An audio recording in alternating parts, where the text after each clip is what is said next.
하나님 말씀 보시겠습니다. 하나님 말씀 갈라디아서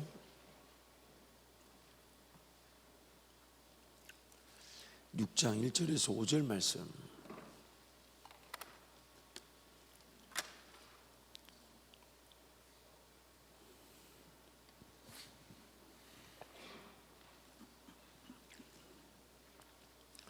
(6장 1절에서 5절을 한 절씩 교독하겠습니다. 형제들아, 사람이 만일 무슨 범죄한 일이 드러나거든 신령한 너희는 온유한 심령으로 그러한 자를 바로잡고 너 자신을 살펴보아 너도 시험을 받을까 두려워하라. 너희가 짐을 서로 지라. 그리하여 그리스도의 법을 성취하라. 만일 누가 아무것도 되지 못하고 된 줄로 생각하면 스스로 속임이라. 각각 자기의 일을 살피라. 그리하면 자랑할 것이 자기에게는 있어도 남에게는 있지 아니하리니. 갑니다. 각각 자기의 짐을 질 것이니라. 아멘. 이미 여러분하고 올 초부터 지금까지 메시지의 가장 핵심이 계속 반복해서 나눴던 것이 있죠. 그게 뭐냐면 사람은 성장 과정을 거친다는 거죠. 그래서 우리가 예수를 믿고 구원받을 때도 거듭났다, 즉 다시 태어났다라고 표현하죠. 다시 태어났다는 그 말 자체가 예수를 믿는 그 순간부터 성장의 과정이 시작됐다라는 뜻입니다. 그리고 그 성장의 과정은 네 가지 단계로 나뉜다고 그랬어요. 첫 번째는 예수 그리스도의 몸된 교회를 통해 우리가 다 태어나게 됩니다. 교회가 영혼을 가슴에 품고 기도하여 그리고 그 잉태의 과정을 지나 해산하게 될 때 그 영혼은 교회를 통해 예수님의 사랑을 전해 듣고 구원받게 됩니다. 가령 예를 들어서 나에게 누군가가 복음을 전했다 할 때 전해진 그 복음은 다름 아닌 교회로서 전해지게 되는 거죠. 복음 전하는 자와 듣는 자라는 복수 공동체. 그래서 모든 성도는 교회를 통해 다시 태어나게 됩니다. 그리고 교회를 통해 태어난 성도는 교회 안에서 연결되고 결합되어져 교회를 통해 성장하게 됩니다. 그래서 우리 2025년 연절 말씀처럼 함께 지어져 가는 것입니다.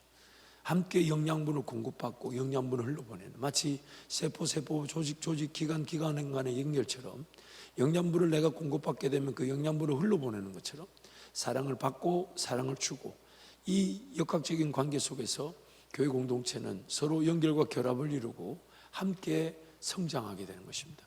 그래서 교회를 통해 태어났죠. 그리고 교회를 통해 성장하게 되죠. 그리고 그 성장이 어느 정도 단계가 지나가게 되면 그가 교회가 됩니다. 교회가 됩니다. 교회가 될 때 함께 공동체적 기능을 감당하게 되죠. 교회의 사명에 함께 참여하게 되고 교회의 꿈에 함께 꿈을 꾸게 되고 교회가 삶의 목적이 되죠. 왜냐하면 예수님이 이 땅에 다시 오실 때 언제 오실지 모르나 예수님을 맞이하게 된 거룩한 신부는 다름 아닌 교회입니다. 저와 여러분은 잠시 이 시대 이곳에서 살다가 한밭제일교회를 섬기다가 때가 되면 주님 부르심에 따라 돌아가게 되지만 한밭제일교회는 구원받은 공동체가 공동체로서 계속 남겨져 있다가 예수 그리스도의 다시 오시는 날에 예수님 신랑 되신 예수님을 맞이하는 신부로서 이 한밭제일교회가 그 예수님을 맞이하게 되는 것이죠. 그렇기 때문에 교회가 되는 것이죠. 교회가 될 때 그제서야 여러분 삶이 교회로서 열매가 맺혀지게 됩니다. 이미 설명을 한 대로 가지가 광합성, 즉 햇빛이 비치고 이산화탄소와 또한 물이 공급이 될 때 분명히 그 강합성을 통하여 그 가지의 열매가 맺혀지게 되지만 그러나 그 가지가 만약 나무에 연결되어 있지 않다면 아무리 많은 말씀 읽기, 기도하기, 전도하기, 복음 전하기, 순교한다 해도 그 열매가 맺혀질 수가 없습니다. 그래서 오늘 교회를 통해 다시 태어난 우리가 교회로서 성장하면서 교회가 될 때 그 인생이 비로소 열매를 맺게 되는 것입니다. 교회이기 때문에 내 가지로서의 인생도 교회에 연결되어져 교회로서 열매가 맺혀지는 거예요. 그래서 교회로서의 삶을 추구하고 교회로서 열매를 맺게 될 때 그것이 오늘 내 삶의 진정한 가치, 어쩌면 영향력이 되며 빛과 소금의 역할을 감당하며 예수 복음을 전하는 그 은혜의 가치대로 살아가게 되죠. 그리고 네 번째, 지난주에 설명한 대로 성령께서 교회가 된 이들에게 은사를 주셔서 그 은사로 교회를 세우게 하십니다. 이게 우리 최종적인 열매죠. 교회를 통해 다시 태어나 교회로서 성장하여 교회가 되고 교회로서 열매를 맺을 때 그 열매가 바로 은사로 섬기는 교회를 이루게 되는 것입니다. 저와 여러분이 교회를 세우는 교회로 살아가게 되는 거죠. 그게 바로 최고의 영광인 겁니다. 이미 여러분도 알다시피 직업이나 일터에서 어떤 일을 하든지 간에 하나님께서 여러분에게 은혜를 주셔서 그 일터가 문화적 사명과 복음적 사명, 이거 기억나죠? 연초부터 지금 거의 100번을 반복했는데 기억나야 돼. 고개를 왜 아무도 안 끄덕여? 오늘 진짜 시험을 친다. 다음에는 안 치도록 하겠습니다. 네. 여러분 오늘 날이 좀 좋은 것 같아요. 근데 보세요. 그래서 오늘 내 삶의 자리에서 원래 아담과 하와가 죄를 짓지 않았다면 우리는 문화적 사명만 감당했겠죠. 그렇죠? 땅을 정복하고 차지하고 하나님의 통치와 다스리심으로 그 땅이 하나님의 땅으로 세워져 가는. 그런데 죄로 말하며 타락하게 되는 순간 그 문화적 사명, 즉 각자의 어떤 기능과 역할을 통하여 세상을 사랑하고 세상을 섬기고 인류 문화 발전에 기여하게 되는 그 문화적 사명보다 먼저 앞서야 되는 게 하나님과의 깨어진 관계, 복음적 사명이 우선이 되어야 되는 거죠. 복음적 사명을 통해 예수 그리스도를 믿고 하나님의 자녀로 살면서 이제 그 영향의 가치가 열매가 맺혀지는 삶이 다름 아닌 세상 속에서 하나님의 백성다운 그 영향력을 나타내는 것입니다. 그게 바로 문화적 사명이에요. 그래서 이 복음적 사명과 문화적 사명이 일터 가운데 실현되는 겁니다. 비록 나의 문화적 사명은 아직 어리고 연약하고 좀 성장의 과정, 배움의 단계가 필요할지 모르나 복음적 사명은 예수 믿는 그날로 예수를 전할 수가 있죠.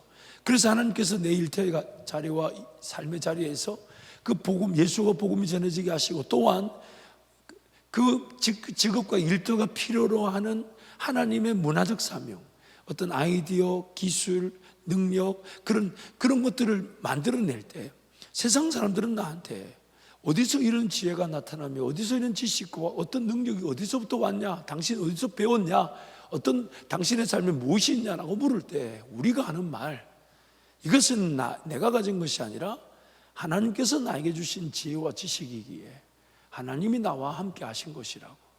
만약 당신이 이것이 부럽다면 당신도 나와 함께 예수 믿고 하나님을 섬기는 자가 되자고 교회를 세우는 겁니다. 이게 바로 인생이에요. 모두가 목사가 되라는 게 아닙니다. 저도 바라지 않아요. 여러분하고 경쟁하고 싶지 않아요. 안 그래도 인간들이 많아.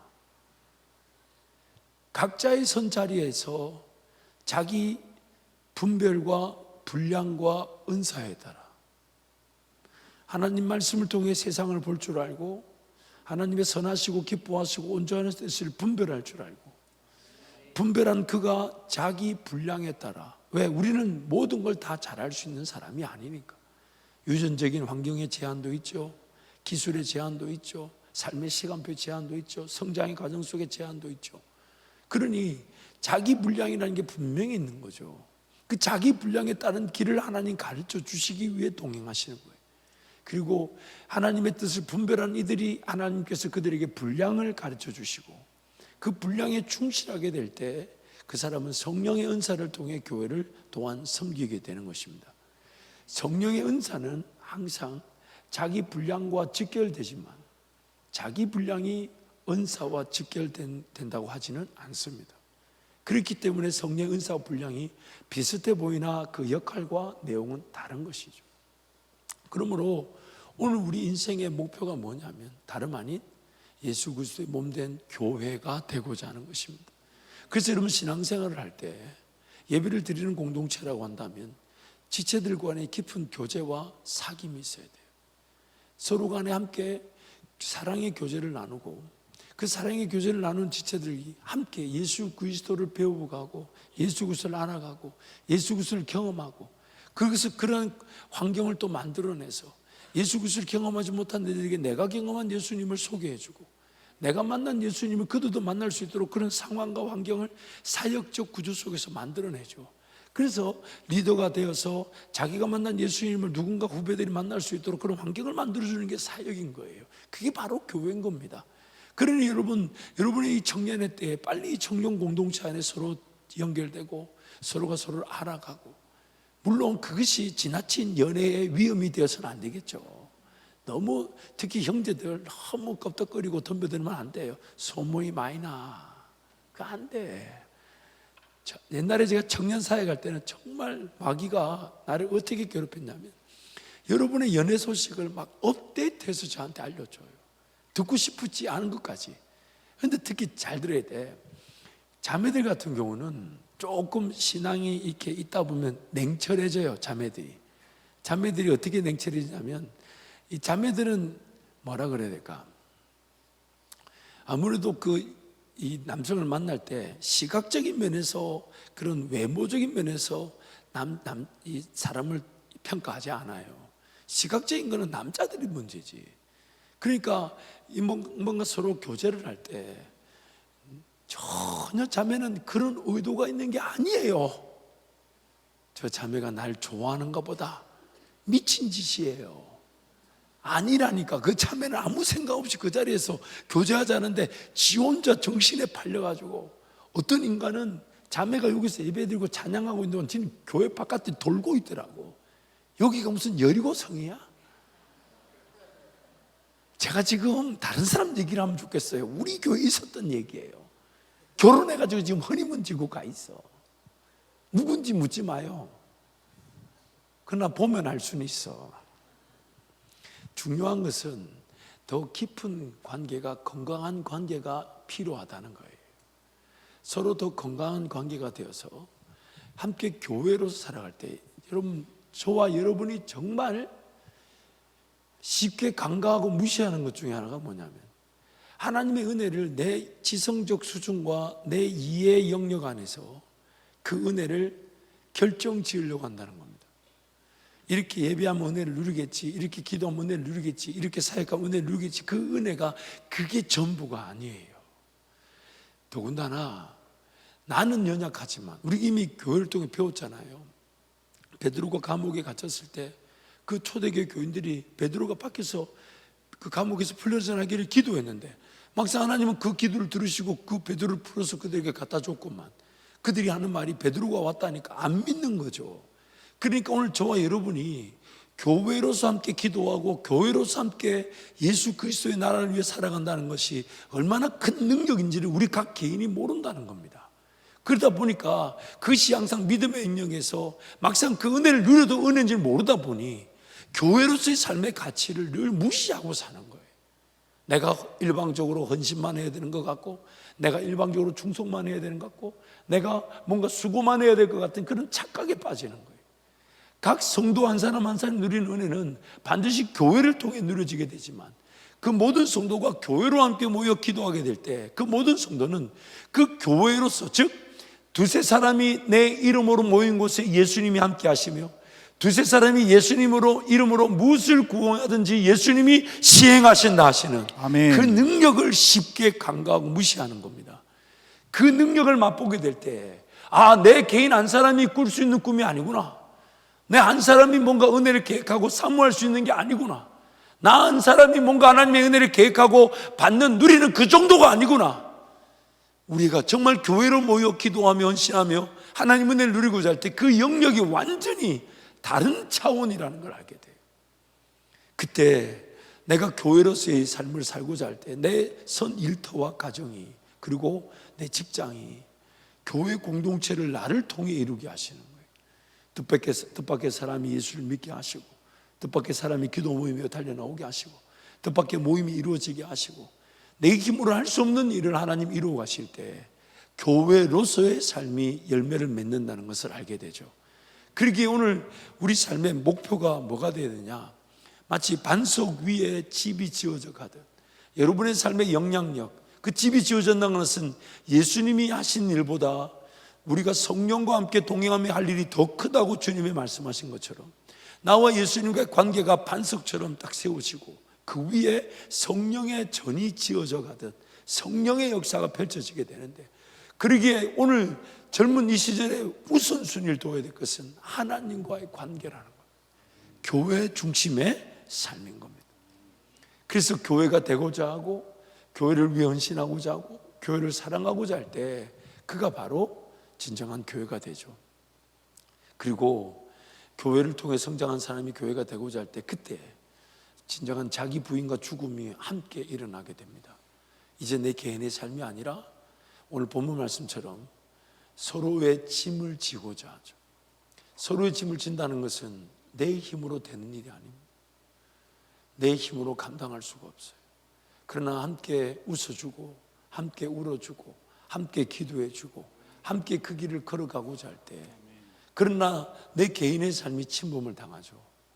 그러나 철저하게 내가 내려놓고 포기하고 부인하고 양보해주고 비껴주고 내가 좀 덜 벌고 내가 좀 덜 쓰고 내 삶이 조금 불편해도 먼저 복음을 전하고자 하고 선교하고자 하고 공동체를 세우고자 하고, 그때 나의 부인과 죽음이 같이 일어나게 됩니다. 교회가 되어서 교회를 세우고자 하는 그 일이 아니면 진정한 자기 부인과 죽음이 일어날 수가 없어요. 진정한 자기 부인과 죽음이 일어나지 않은 평생 좀 잘 먹고 좀 더 잘 마시고 좀 잘 입고 좀 더 잘 사는 삶의 목적을 취하게 됩니다. 인생 자체가 세상살이 자체에 빠지게 되는 것이죠. 그래서 오늘 하나님께서는 우리를 빚어가실 때 그 자기 부인이라는 자기 죽음이라는 그 과정을 반드시 거쳐야만이 예수님을 따를 수 있다고 말씀하셨어요.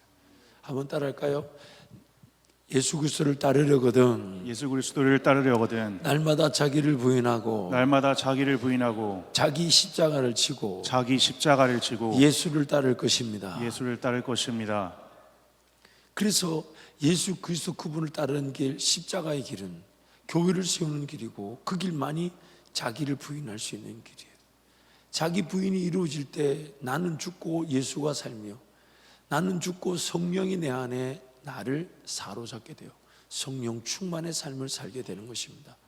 그리고 그 자기 부인과 죽음이라는 그 고통과 연단의 과정을 보내 교회를 세운 사람들이 바로 이 땅이 기다리고 있는 하나님의 아들들입니다. 로마서 8장 말씀 우리 화면에 나올 텐데 함께 선포합니다. 성령이 친히 우리의 영과 더불어 우리가 하나님의 자녀인 것을 증언하시나니 자녀임은 또한 상속자 곧 하나님의 상속자요 그리스도와 함께한 상속자니 우리가 그와 함께 영광을 받기 위하여 고난도 함께 받아야 할 것이니라. 생각하건대 현재의 고난은 장차 우리에게 나타날 영광과 비교할 수 없도다. 피조물이 고대하는 바는 하나님의 아들들이 나타나는 것이니. 말씀이 끝인가요? 뒤에 좀 더 있었던 것 같은데, 피조물이 고대하는 바는 하나님의 아들들이 나타나는 것이니. 아들들이란 말 자체가, 그래서 20절 이어갈까요? 피조물이 허무한데 굴복하는 것은 자기 뜻이 아니요 오직 굴복하게 하시는 이로 말미암음이라. 그 바라는 것은 피조물도 썩어짐의 종노릇한 데서 해방되어 하나님의 자녀들의 영광의 자유에 이르는 것이니라. 피조물이 다 이제까지 함께 탄식하며 함께 고통을 겪고 있는 것을 우리가 아느니라. 그뿐 아니라 또한 우리 곧 성령의 처음 익은 열매를 받은 우리까지도 속으로 탄식하여 양자될 것 곧 우리 몸의 속량을 기다리느니라. 모든 피조물이 하나님의 아들들을 기다리고 있습니다. 하나님의 아들들 그 자체는 여성을 배제한다는 것이 아니라 교회 공동체를 뜻하는 것이죠. 그리고 그 모든 피조물들은 지금 썩어짐의 종노릇하고 있습니다. 갈 바를 알지 못합니다. 인생의 시작과 끝을 이해하지 못합니다. 그저 주어진 삶 안 살면 안 되기 때문에 최선을 다해 삽니다. 그러나 그들은 항상 뭔가 갈급합니다. 배고픕니다. 필요를 느낍니다. 채워져야 됩니다. 그러나 무엇이 그들을 채울 수 있는지, 무엇이 그들을 자유케 하는지, 무엇이 그들을 행복하게 하는지 그들은 모릅니다. 그래서 그들은 진정한 삶의 가치와 목적, 그것을 하나님의 아들들이라고 표현하는데 피조물들이 그 하나님의 아들들인 교회를 기다리는 것입니다. 그리고 피조물들을 자유하게 하고 해방시킬 하나님의 아들들인 교회, 즉 우리는 다름 아닌 그리스도와 함께한 상속자로서 예수 그리스도와 함께 죽고 예수 그리스도와 함께 살아나기 위해 그의 고난에 참여하는 것입니다. 아멘. 그의 고난에 참여하는 것. 그래서 이 앞에서 설명한 대로 진정한 자기 부인과 죽음은 예수 따르기 위한 것이고 예수를 따를 때에 부인과 죽음이 일어나죠. 결국 예수 따른다는 것은 교회가 되어서, 즉 포도나무 되신 예수님께 가지로서 붙어 있는 걸 얘기하죠. 교회가 되고 교회를 세우려 할 때 진정한 자기 부인과 죽음이 일어나게 되고 예수를 따를 수 있는 은혜를 누리게 되는 것입니다. 그리고 그 자기 부인과 자기 죽음이 오늘 나에게 고난처럼 느껴지죠. 세상의 가치를 거절하고 뭔가 더 잘 벌어야 되고 잘 살아야 된다는 그런 것 다 부인하고 뭘 더 얻고자 하고 뭐 이루고자 함이라 예수님 나와 함께하고 계시면 충분한 줄 알아. 예수만 바라보고 예수께로만 달려가려고 하며, 그래서 세상적 가치를 비교해 봤을 때 우리의 인생은 세상 사람들이 도저히 이렇게 말하죠. 세상이 감당하지 못하는 일. 아멘. 그들이 신앙을 지키기 위해 산과 토굴과 유리방랑하며 숨어 지냈으나 또한 칼로 죽임을 당하고 톱으로 켜임을 당하고 찢어 죽임을 당하고 멸시와 천대와 박해를 받지만 그들이 끝까지 예수 그리스도를 포기하지 않는 것, 세상이 그들을 감당치 못하느니라. 그러므로 오늘 우리의 삶을 비춰봐야 돼요. 지금 우리나라 상황이 핍박 상황이거나 신앙인들을 박해하는 상황이 아닐지라도 여전한 영적인 공격이 우리에게 유효하기 때문에 우리 자기 자신을 쳐서 복종시키듯 주님을 더 따르기 위해 뭔가 내가 포기하려고 하고 주님을 따르기 위해 뭔가 내가 절제하려고 하며 주님을 따르기 위해 희생하고 충성하고 헌신하고 봉사하는, 그것이 삶의 목적이 되고 나부터가 아닌 교회가 우선이 되고 나부터가 아닌 다른 누군가의 짐을 먼저 지려고 하고 나부터가 아닌 누군가의 아픔과 상처를 먼저 만지려고 하는, 그것이 바로 교회를 위한 고난인 것입니다. 그래서 골로새서 1장 말씀에 사도 바울이 그 원대한 그 비밀, 하나님의 영원한 목적과 목표에 대해서 이렇게 말하죠. 골로새서 1장 말씀 우리 함께 선포합니다. 나는 이제 너희를 위하여 받는 괴로움을 기뻐하고 그리스도의 남은 고난을 그의 몸된 교회를 위하여 내 육체에 채우노라. 내가 교회의 일꾼 된 것은 하나님이 너희를 위하여 내게 주신 직분을 따라 하나님의 말씀을 이루려 함이니라.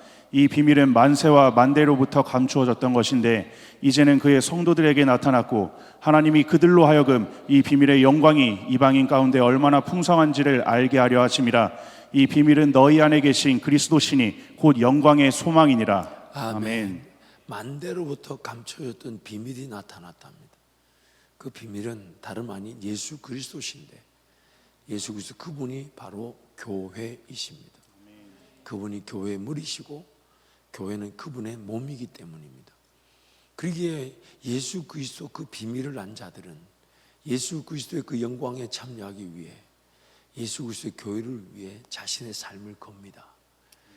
그래서 사도 바울이 이렇게 표현하죠. 그리스도께서 우리로 하여금 부활의 영광을 맛보도록 하기 위해서 그 죽음에 참여할 수 있는 고난의 기회를 만들어 두셨는데, 그래서 그리스도께서 우리를 위하여 남겨놓으신 고난이 있는데, 왜냐하면 그 고난이 십자가를 참으사 하나님 보좌 우편에 앉으시는 기쁨의 영광을 주기 때문에 그 십자가 고난을 받으신 것처럼 우리도 부활의 영광, 하나님의 진정한 백성으로서의 삶의 가치로 다시 거듭날 수 있고 또한 그 예수 그리스도의 사람으로 살아갈 기회로서 영광의 기회가 있는데 그 영광을 위해 그 고난과 죽음의 그 과정을 피할 수가 없죠. 그리고 그 고난, 그리스도께서 그래서 우리에게 남겨주신 고난은 다름 아닌 교회를 위한 고난입니다. 교회. 우리 안에 교회에 대한 갈망이 얼마나 있습니까? 교회를 통해 복음이 전파될 것과 교회를 통해 세계 선교 역사들이 펼쳐질 것. 세상 속에서 내가 성공하고 잘 되는 것도 결국 교회를 세우는 것이 될 텐데, 그렇다면 나는 오늘 그 교회를 어떻게 생각하고 있습니까? 지금 우리가 속한 우리 교회 공동체에 나는 어떤 자세로 그 교회를 섬기고 있습니까? 어떻게 사랑하고 있습니까? 그것이 고난과 고통처럼 느껴질 만큼 여러분 헌신하고 있습니까? 내 삶이 이렇게 내가 교회를 위해 헌신하면 과연 괜찮을까 싶을 정도로 그 교회를 위해 내 삶이 얽매여져 있는 것처럼 느껴지나, 교회를 사랑하기 위해 섬기고자 하고 교회를 사랑하기 위해 수고하자 하는 일이 여러분 정말 내 삶 가운데 기준이 되고 있습니까? 주님은 그것만 보고 계십니다. 그것만. 그런데 너무 감사한 게 세상 속에서 나의 그런 역할, 기능, 문화적 사명에 대해서는 잘 모를 수는 있어도 교회를 사랑하고 교회를 섬기는 일은 항상 가능하다는 겁니다.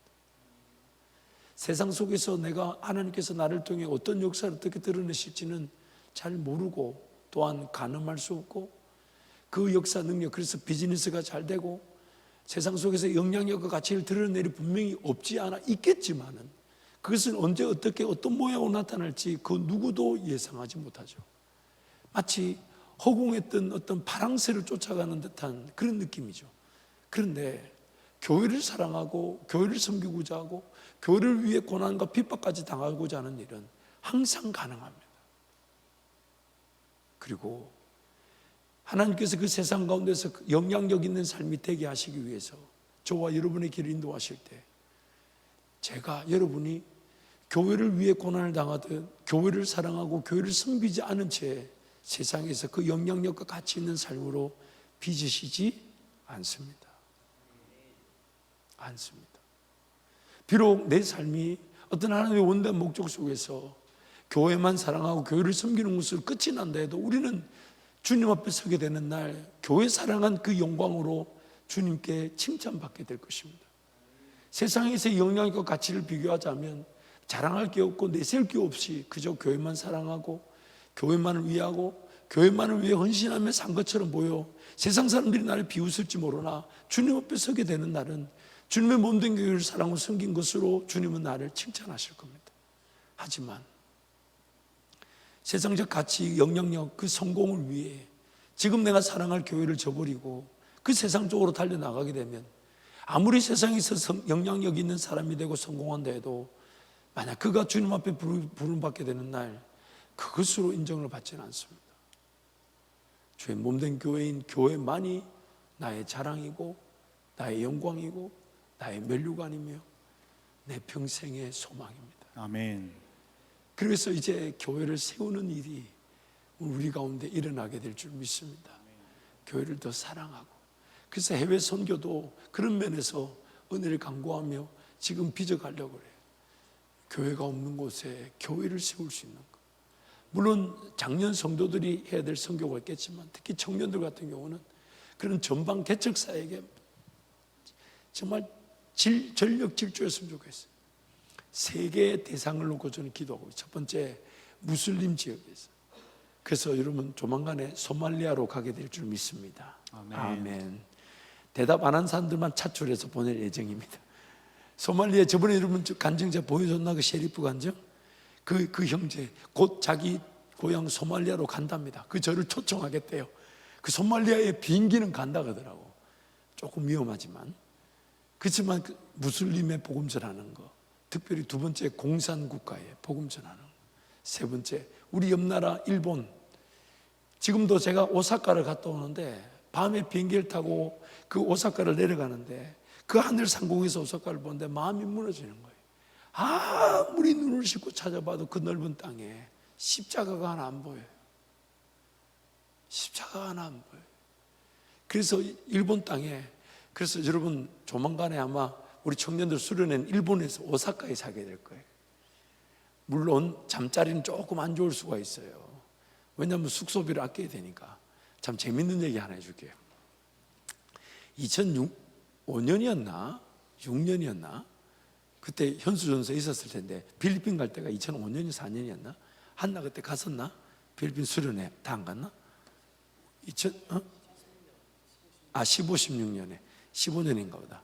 그때 제가 청년부 그때 대학생 우리 지금으로 좀 일콤 대학생들만 그때 갔는데, 그때 일콤 대학생들한테 이번 수련회는 필리핀에서 합니다. 그리고 제가 그때 비행기 티켓을 이렇게 알아보니까 왕복 11만 원짜리가 나온 거예요. 그래서 그래서 제가 비행기 11만 원이니까 10만 원만 내십시오. 그러면 우리 모두 필리핀 가서 수련회 합니다. 그래가지고 그때 우리가 100명이 갔어요. 100명이. 그리고 필리핀 센터를 지어놓고 100명이 가가지고 타일 다 깨고 말이지. 100명이 지나다니니까. 근데 광고하고 나서 이제 그때 우리 이단호 장로님이 부장님이신데, 목사님 10만 원짜리 티켓이 없는데요 이래. 분명히 있었다고. 그 아무리 찾아봐도 25만 원짜리인 거야. 알고 보니까 제가 편도로 예상을 뽑아가지고 난 11만 원짜리가 있는 줄 알았지. 그래가지고 그때부터 청년 일부가, 그때 대학생이 뭐 했냐면, 제가 앵벌이를 한다고 뭐라 그러지? 좋은 말로 후원 앵벌이를 하자. 앵벌이가 잘 알아들 앵벌이를 시켰죠. 그래가지고 수박이 뭐 팔았더라. 하여튼 바자회를 하고, 그때 우리 담임 목사님, 원로 목사님, 제가 뭘 하든지 그때 다 하라 하셨기 때문에. 그때 그래서 그 필리핀에서 그래가지고 필리핀 갔는데 아직도 기억나는 게, 밥값을 반찬값을 아낀다고 밥 때마다 깻잎을 반으로 자른 걸 3장을 주고, 무말랭이를 3개를 주고, 김치를 3조각을 주고 밥을 주더만. 와, 필리핀 사람도 그래 보면 영양 10조 걸릴 거야. 근데 그때 그렇게 해서 우리 이렇게 필리핀에 갔던 적이, 물론 이번에 일본은 그렇게 가는 거 아니에요. 그런 실수가 있어서 더 잘할 수 있다라는 걸 얘기하는 건데, 하지만 우리 옆 나라인데 어쩌면 우리에게 그 복음이 과분할 정도로 빠른 시간 안에 대한민국 전체에 그 예수 그리스도의 몸된 교회들이 세워지게 한 은혜가 있었는데, 우리가 바로 옆에 있는 그 일본을 섬기지 못한다면 그것도 너무 영적인 이 죄책감이 들죠. 그래서 이제 그런 전략적인 곳에 청년회 때 정말 좀 위험 부담이 있지만 최선을 다해서, 여러분 이번에 캄보디아 라오스 가서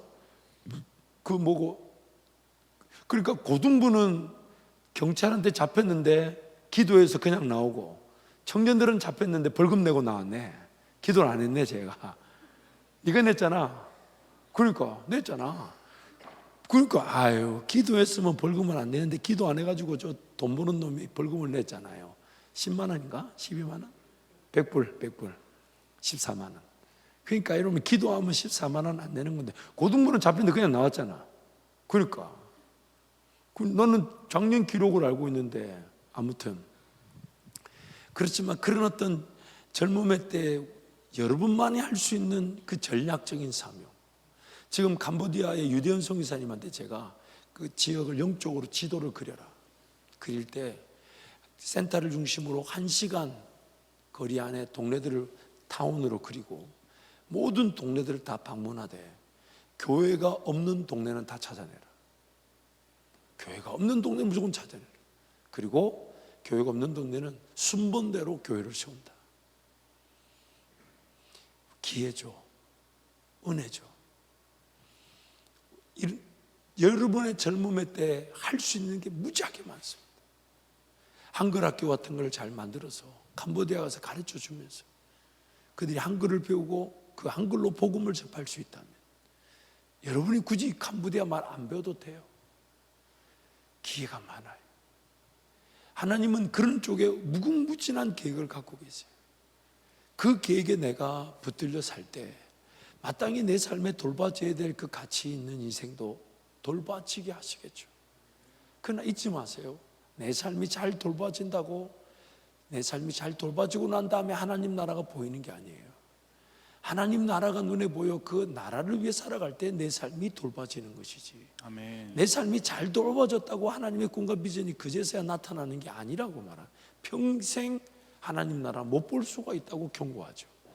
그러게 여러분, 지금 이 젊음의 때 세상이 그 피조물들이 고대한 그 하나님의 아들들로서 우리 교회 공동체가 서기를 축복합니다. 아멘. 그래서 무엇보다도 항상 나보다 남을 낮게 여기고, 그래서 그들을 이해해주고 받아주고 용납해주고 그들의 짐을 져주고자 하는 것. 그래서 오늘 갈라디아서 6장 2절 말씀 함께 선포하겠습니다. 함께 선포합니다. 너희가 짐을 서로 지라 그리하여 그리스도의 법을 성취하라. 한 번 더 선포할까? 시작. 너희가 짐을 서로 지라 그리하여 그리스도의 법을 성취하라. 나보다 남을 위해 기도하며 헌신할 때 교회 공동체가 든든하게 세워져 갑니다. 아멘. 내 몸의 원리죠. 다른 세포가 기관이 조직이 살도록 내가 헌신하면 또 다른 세포 조직 기관이 나를 위해 헌신해 주게 되는 겁니다.